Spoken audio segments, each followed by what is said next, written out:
Hey everybody, welcome to the morning market briefing. It's Tuesday, May 12th, 2026. Hope you're doing well out there. We got a big day today, Ben. Lots coming through. Right now we are looking for the CPI print. Give you the preview on what's expected. And we do have a little bit of a funny number situation where we are getting the October data added back in, which the assumption is it'll make a relatively hot number hotter. But all in on CPI, we are looking for a month-over-month reading of 0.6%, and we're looking for a year-over-year number at 3.7. Both of those would be increases over what we've seen on the core. We're looking for a movement of 0.3 on the month-over-month and 2.7 on the year-over-year. I am refreshing to see if we have the data. I think I got it. We got it. So 0.6 on a month-over-month, so right in line, 3.8 on a year-over-year basis. And we did have a little bit of heat on the core side, so 0.4 on a month-over-month in April, taking the year-over-year to 2.8. 2.8. So definitely an acceleration, but not unexpected, given what we had anticipated to see on the shelter side. So, you know, they're talking about broad-based growth, but now we have a shelter number that Tom would love, and it's a shame he's not here because I know he'd love to talk about this, but 3.3%. So shelter prices is that going accelerated? It's because weren't we at a 3? Yeah. Correct. On a month-over-month basis, up 0.6%. So quite hot. And then if you just look through other areas, transportation services were up. New vehicles were up. New vehicles were actually down on a month-over-month basis. You did have some heat on the apparel side, which is interesting and a little bit surprising to me. But then the bulk of the remaining inflation came on the energy side, and there was some heat on food. But I mean, on a year-over-year basis, you have fuel oil up 54%.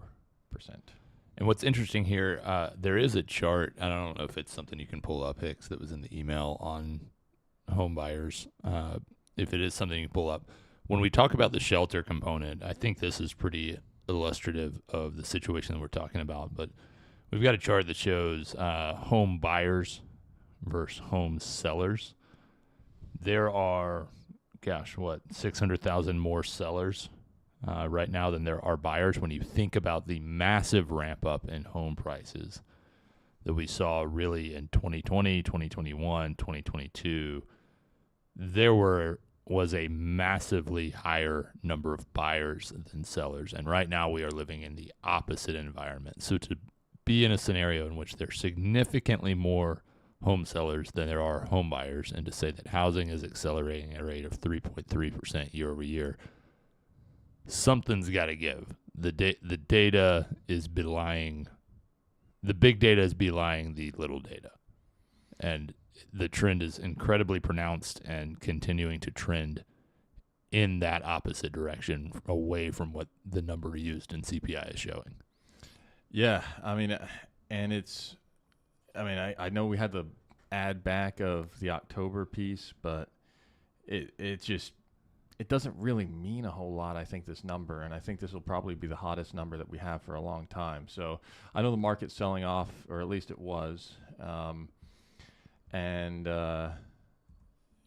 We'll see how long that continues. But this is the most telegraphed high inflation print that we've had in quite some time. So I think it's helpful to strip out food, energy, and shelter. Just let's cut through the noise, because everyone's saying about this broad-based inflation acceleration. And if you take out all of those things, you got 44% left of the bucket, because food, energy, and especially shelter are all major chunks. And if you take all of that out, we're at 2.3%. In January, we were at 0.2. In February, we were 0.2. March, we were 0.1. And April, we were 0.2. So we're running less than 2%, excluding food, energy, and shelter, which I know are big chunks. But the biggest chunk is data we just don't trust. Exactly. And even energy prices now gasoline, I mean, it's 3% of a consumer budget. And is okay for low-income consumers, it's 3.5%. Yep. And for high-income consumers, it's 2.5%. That's what it is. And so I know there's a lot of pain at the pump, but really as part of the overall bucket, it really isn't all that much. But we are seeing significantly higher inflation, primarily because of shelter. But like, again, you exclude food, shelter, and energy in 0.2, 0.1, 0.2 the last 3 months. Yeah, it's interesting. And the shelter piece, again, this isn't the first time we've talked about it. It's just going to remain there. And when we caution against reading into the CPI data, that component is going to continue to be something we heavily discount. And the reality is if it was lower than what we thought it should be, we would be saying the same thing because it's just such an outsized component in that calculation.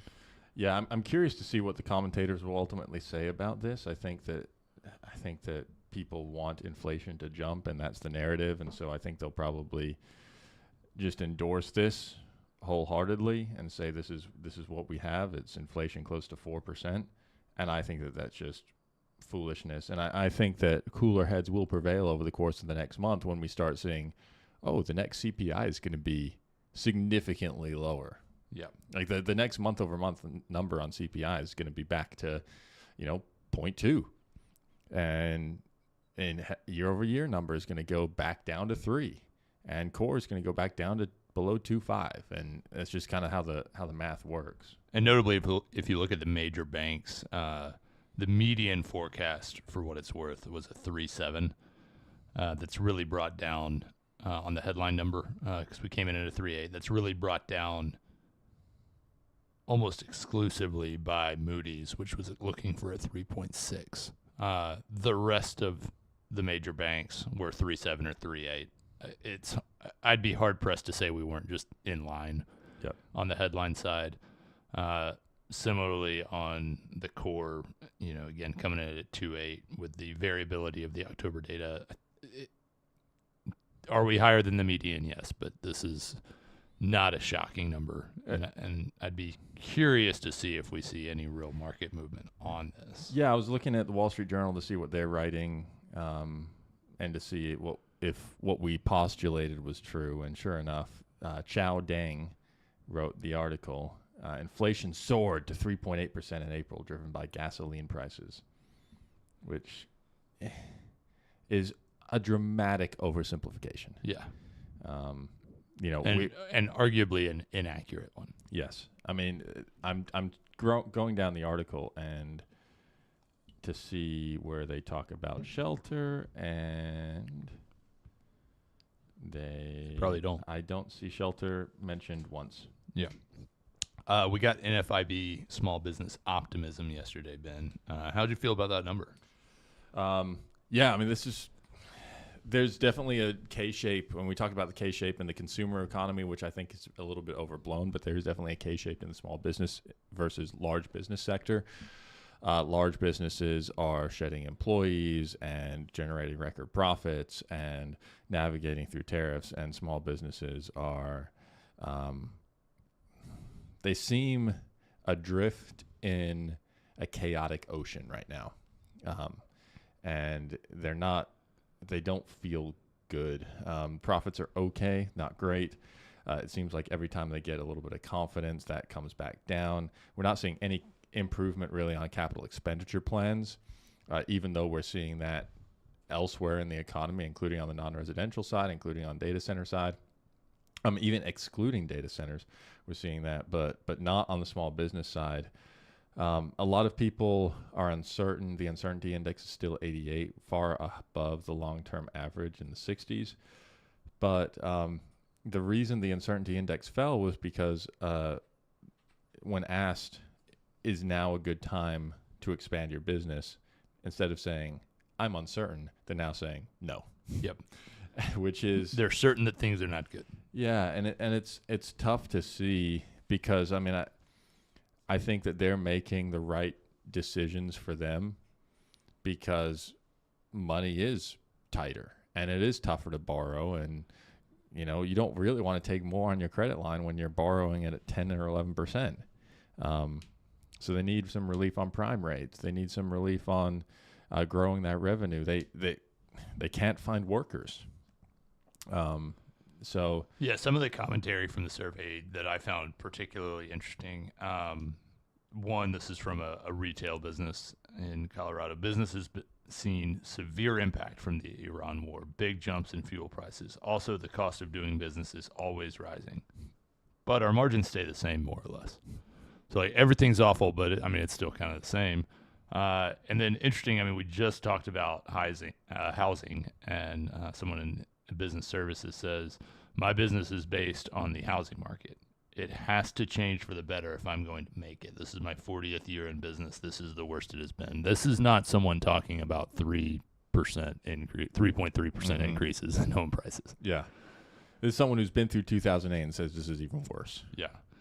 So interesting data when you actually talk to the people, and some of which is, I think small businesses tend to have a bit more pessimism. I think they embrace the uncertainty or the unknown a little more. The war, gas prices, margins are the same, but the war and gas prices are what's top of mind. But also, getting some of that anecdotal data in terms of how bad housing is, I think it's hard to ignore. Yeah, and I do think it's really tough if you're a small business, but there's been I feel like there has not been a calm period over the last 10 years. No. And that was after 2008. So yeah, it's tough. Yeah, and I wonder. You do wonder, just given the news cycle and the headlines, and like, will we ever have one again? You kind of wonder, what are the conditions? We joke about the Fed all the time, talking about the moving target of trying to keep inflation, but all these exogenous events happen. It's like, well, when are we not going to have an exogenous event? You almost need a Schrodinger small business. Yeah, just like, all this stuff is going on. Just don't open the box, guys. Yeah, just keep going. Just don't make just more don't widgets and sell them. Yeah, exactly. Interesting policy coming out of Korea, where we're looking at a dividend that's going to be paid, basically with taxes from AI profits. This was interesting. A big Facebook post by Kim Young Bum. He's one of the top Korean policymakers there, and it's called a citizen dividend, and essentially using lots of these profits and this tax revenue from these profits of AI companies to pay a citizen dividend, which I thought was an interesting proposal, and I would not be surprised if it comes to, that's going to be talked about on a debate stage. As soon as these midterms are done, people are going to be filing for the presidential election. We're going to get in that whole season, and they're going to have so many proposals. Trump himself has talked about a tariff dividend, which I think is obviously not on the table right now. But the AI dividend, I think, is, especially as more people lose their jobs to AI, people are even Elon Musk, this is kind of a bipartisan issue in terms of the new political parties that are both becoming more and more populist. I am not a fan. I think that we got to get rid of these policy dividends, whether it's a tariff dividend, whether it's an AI dividend, and just say, guys, we're doing really well. We're going to cut taxes, which is exactly what we did in the state of Georgia after COVID.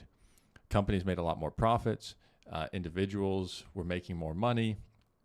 And instead of the Georgia government coming out and saying, we're going to give a windfall dividend to all of our citizens, what they did was, over time, over the next 5 years, we're going to cut taxes, cut income taxes, and maybe we'll even get rid of them at some point in the state. And I think that's the way to do it. It's the same function as you're getting money back into pockets, but it's degrossing rather than making the government bigger. So it's just a fundamentally different way of viewing how you get this money back in the pockets, and I think that's what we should be focused on. But AI dividend sounds attractive to people, and it's gonna sell. It's gonna get legs, and it's gonna get votes. Yeah, I think I would agree with you in that I'd rather see money flowing back rather than new entitlements. If there's anything we can learn from any entitlement program, and I don't say this with a negative connotation, though some may pick up on one, but the reality is, whether you're looking at Medicare fraud and Medicaid issues, whether you're looking at child daycare centers, etc., those may be top of mind, but with or without those really extreme examples of waste and abuse,